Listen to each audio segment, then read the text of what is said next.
আলকামা রাদিয়াল্লাহু তাআলা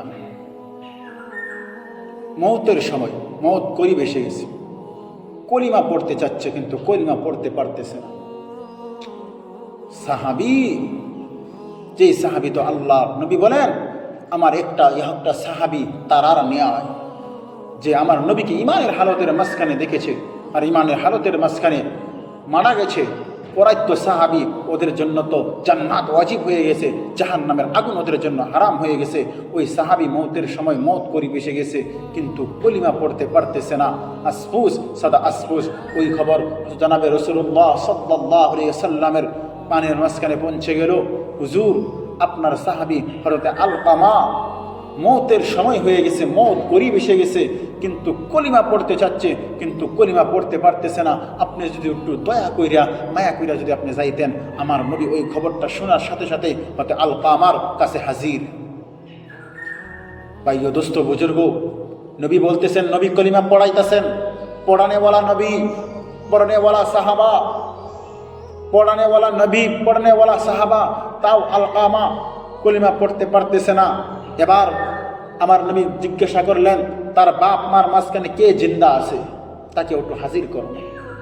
এবার লোকেরা বললেন, হুজুর তার আলকামার আম্মা জিন্দা আছে। তার আম্মাকে হাজির করা হইলেন, তার আম্মাকে জিগাইলেন, হে আম্মা, হে আলকামার মা, আপনি কি আলকামার উপর নারাজ? আপনি আলকামার, আপনার ছেলে আলকামা কেমন? এবার তার মা চোখের পানি সেরে সেরে বলে, হ্যাঁ আমার ছেলে আলকামা অনেক ভালো, আমার ছেলে আলকামা তো তাহাজ্জুদ পড়ে নেওয়ালা, আমার ছেলে আলকামা তো কোরআন তেলাওয়াত করে নেওয়ালা, রাতের রাত ও কোরআন তেলাওয়াত করে তাহাজ্জুদের পাবন্দি করে, শরীয়ত বিরুদ্ধে কোনো কাজকর্ম করে না, সব কাম শরীয়ত মতোই করে ইবাদত গুজরে নেওয়ালা। কিন্তু আমার ছেলে আলকামা সবার সাথে ভালো ব্যবহার করে, সব আমল করে, কিন্তু আমি মা, যেই মা তাকে জিন্দা জন্ম দিয়েছি, যেই মাকে তাকে আমি অত সুন্দর করে লালন পালন করেছি, ওর মার সাথে যখন ও কথা বলে সে কিন্তু উচ্চ সুরে কথা বলে, সম্মান ইজ্জত দিয়ে কথা বলে না, সে আওয়াজ দিয়ে আমার সাথে কথা বলে, আমার দিলের মাঝখানে লাগে, আহারে আমি তোরে অত সুন্দর কইরা পালছি, তোর হাতে শক্তি ছিল না, তোর পায়ে শক্তি ছিল না, তোর খাইতে শক্তি ছিল না, আমি তোরে খাওয়াইয়া দিতাম, কত সুন্দর করে আমি পালি, আমি মার সাথে তোর উচ্চ সুরে কথা বলিস, এটা আমার আঘাত লাগে, আমার খুব কষ্ট লাগে। এই জন্য আমি আল্লাহর কাছে বললাম, আল্লাহ আমি আলকামার অপর একটু নারাজ হয়ে গেছি।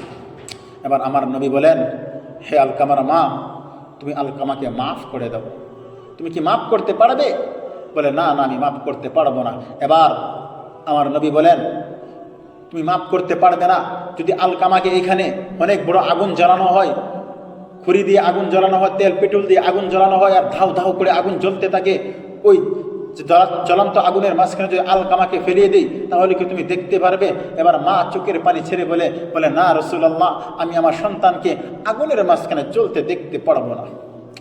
যদি জ্বলতে পারবে না, তুমি যদি আলকামাকে মাফ না করো, তুমি যদি আলকামাকে মাফ না করো, তাহলে জানিয়ে রাখো তোমার আলকামা তো মারা যাওয়ার পরে কবরের মাঝখানে, জাহান্নামের মাঝখানে, এর থেকে তার ভয়ানক আগুনের মাঝখানে জ্বলাপোড়া করবে। এবার আলকামার মা বলে, হুজুর আমি আলকামাকে মাফ করে দিয়েছি, আমি আলকামাকে মাফ করে দিছি। এই কথা বলার সাথে সাথে আলকামা কলিমা পড়লেন, আর কলিমা পড়ে দুনিয়ার থেকে বিদায় হয়ে গেলেন। ভাইও দোস্ত বুজুর্গ, আমরা একটু লক্ষ্য করে দেখি, আমরা তো চিন্তা করে দেখি, আমরা যেখানে আল্লাহ যার সাথে উচ্চস্বরে কথা বলতে নিষেধ করেছে, যার সাথে ধমক দিয়ে কথা বলতে নিষেধ করেছে, যার সামনেকে মাথা ঝুঁকা থাকবার জন্য আল্লাহ তাআলা আদেশ করেছেন, আমরা তো আজকে দেখতে গেলে মানুষ তো ওই মার সাথে জুড়ে কথা বলে, মানুষের সামনে ভালো ব্যবহার করে, ওর সাথে ভালো ব্যবহার করে, কিন্তু মার কাছে যখন আসে মার সাথে জুড়ে তাকিদ দিয়ে কথা বলতেছে, মা তুমি কেন এটা করছো না, মা তুমি কেন ওটা করছো না, মার সাথে জবরদস্তি করতেছো, মার সাথে তুমি জোর দেখাইতেছো। ভাইও দোস্ত বুজুর্গ, আজকে তুমি একটা সাধারণ মানুষের একটা কর্মসূচি করো, তোমার যদি কর্মচারী থাকে,